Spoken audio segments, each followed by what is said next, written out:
Les tabulations. Les tabulations vont permettre de positionner le texte à l'horizontale. Prenons un premier exemple. Je me positionne devant le titre. Mon point d'insertion est devant ce titre. Je regarde ici dans la règle graduée, j'ai un petit symbole qui apparaît, décomposé avec un carré et deux triangles. Si je viens cliquer et glisser ce carré dans la règle graduée, cela déplace mon texte vers la droite. Donc en fin de compte, je règle ce que l'on appelle le retrait de gauche. Je peux sélectionner plusieurs lignes et travailler sur ce retrait. Je vais prendre un autre exemple. Prenons un nouveau document.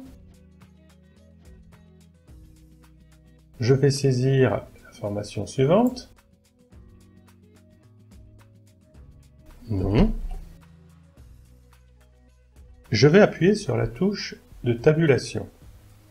Cela déplace mon curseur légèrement sur la droite.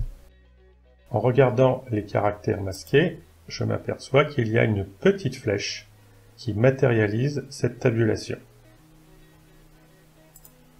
Je vais taper le nom de la personne. Jean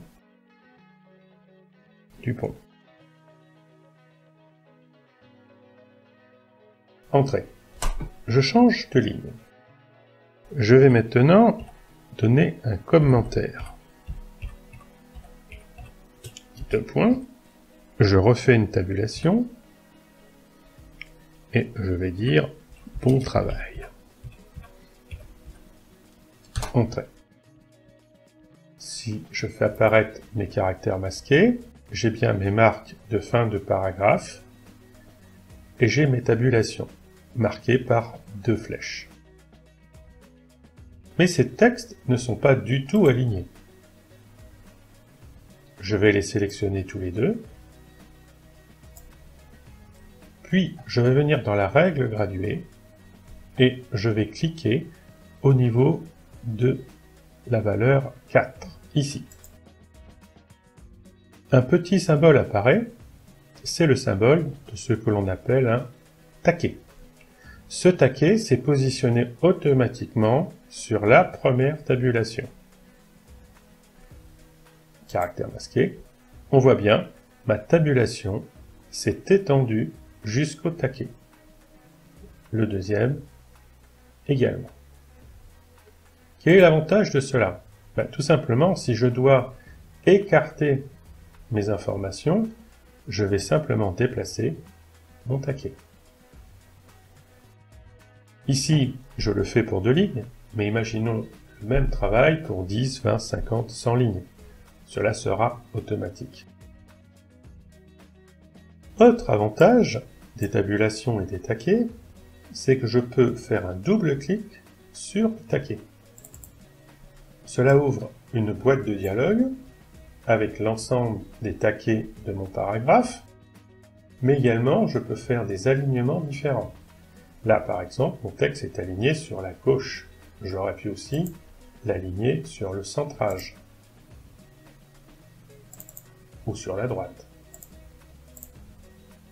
Voire même si j'ai des valeurs décimales, les aligner sur le point.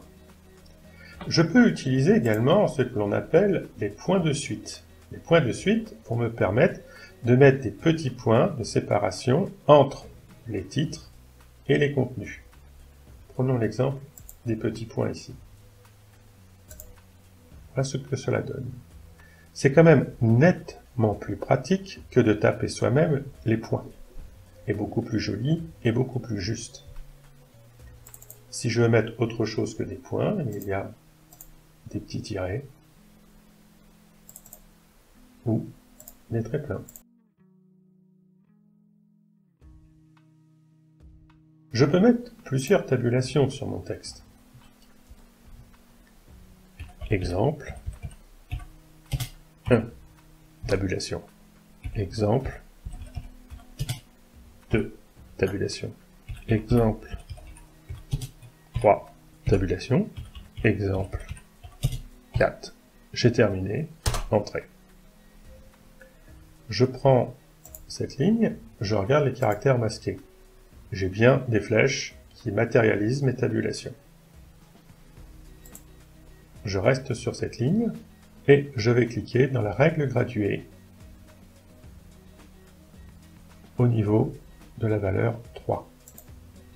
Donc, exemple 2 se positionne au niveau de 3.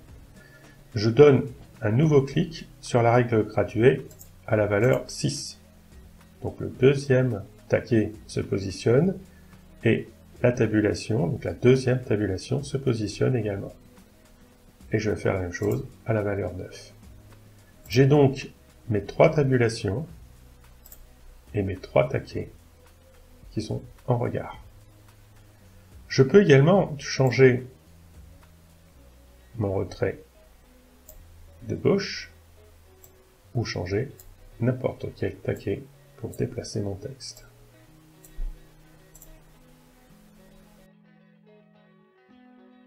Ces commandes de tabulation se retrouvent dans le groupe paragraphe, boîte de dialogue, et tout en bas nous avons le bouton tabulation. Il ouvre la boîte de dialogue qui est celle-ci, celle que l'on peut obtenir également en faisant simplement un double clic sur le taquet. C'est la même boîte avec l'ensemble des valeurs de tous les taquets du ou des paragraphes sélectionnés. Je peux, en finalité, également effacer les taquets, soit effacer le taquet sélectionné, soit effacer tous les taquets. OK, et les petits taquets ont disparu. Attention, cela ne change pas le retrait s'il était placé.